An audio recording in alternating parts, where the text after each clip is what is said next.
State lawmakers are introducing a bill which would ban all law enforcement from wearing face coverings when interacting with the public. K5's Drew Andre is here in studio. Drew, there are some other states that have passed a similar law to this. What's the latest in Olympia? Right, Jake. California is one example of that. They've passed one that now is going into effect this year. Now, this bill is a direct response to immigration enforcement, where ICE agents wear masks and other face coverings to try to hide their identities.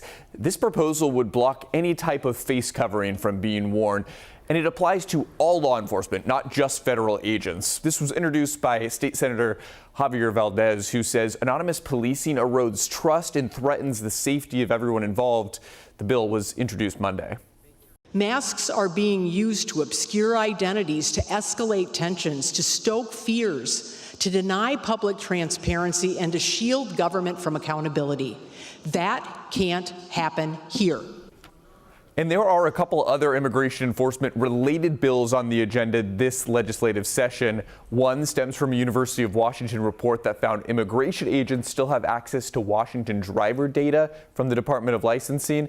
Democratic lawmakers want to block that, the access to that. Now, there is also a similar bill being introduced in the Senate. Both are scheduled to have committee hearings today.